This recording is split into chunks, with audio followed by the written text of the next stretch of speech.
అదే RTV app వార్తల్ని క్షణాల్లో చదివే అవకాశం ఉంటుంది. ఒక న్యూస్ పేపర్, ఒక టెలివిజన్ ఛానల్ మీ చేతుల్లో ఎప్పుడూ ఉంటాయి.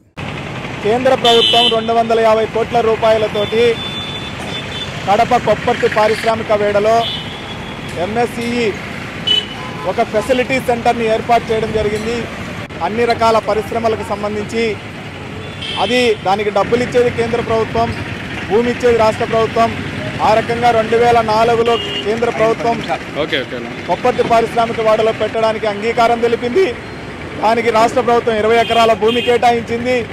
కేటాయించిన తర్వాత దానికి అనుమతులు వచ్చినాయి. అనుమతులు వచ్చిన తర్వాత ఇప్పుడు ప్రభుత్వం మారిందని దాన్ని తీసుకుపోయి అమరావతిలో పెట్టుకుంటామని చెప్పి చంద్రబాబు ప్రభుత్వం దాన్ని అమరావతికి తరలించడం అన్నది రాయలసీమ ప్రజలకు చాలా బాధ కలిగించింది. ఇది అన్యాయం అని చెప్పి నేను చెప్పదలుచుకున్నాను.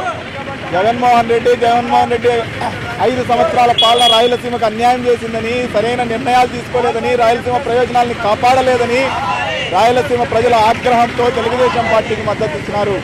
పెద్ద ఎత్తున సీట్లు ఇచ్చినారు, ఓట్లు ఇచ్చినారు, ఎమ్మెల్యేలను గెలిపించినారు, ఎంపీలను గెలిపించినారు.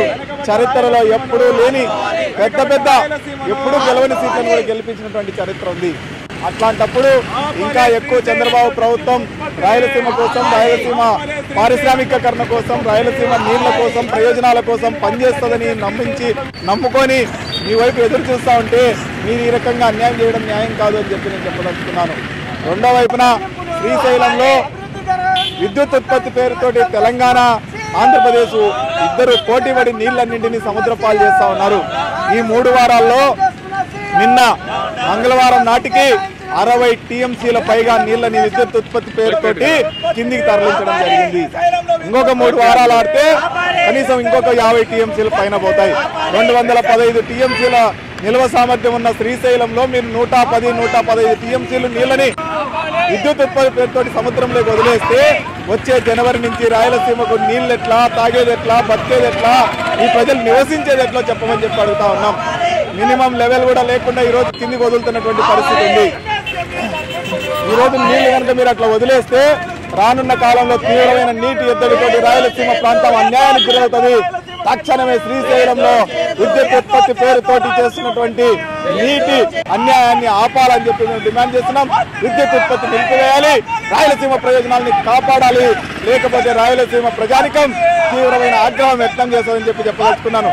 ముఖ్యంగా తెలంగాణ ప్రభుత్వం మానవత్వం లేకుండా విస్తృతంగా కరెంటు ఉత్పత్తి పేరుతోటి నీళ్లను సముద్రంలోకి వదిలేస్తా ఉన్నది. ఇది ఎంత మాత్రం క్షమించరాని విషయం. ఇప్పటికైనా వెనుకబడ్డ ప్రాంతం మీరు నిన్నటిదాకా నీళ్లు ఈరోజు నిలువ ఉన్నాయి.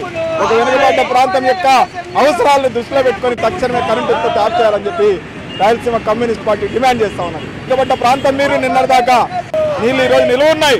మరిన్ని వీడియోస్ కోసం ఛానల్ ని సబ్స్క్రైబ్ చేయండి. లేటెస్ట్ అప్డేట్స్ కోసం వాట్సాప్ ఛానల్ ని ఫాలో చేయండి. అండ్ లింక్ డిస్క్రిప్షన్ లో ఉంది.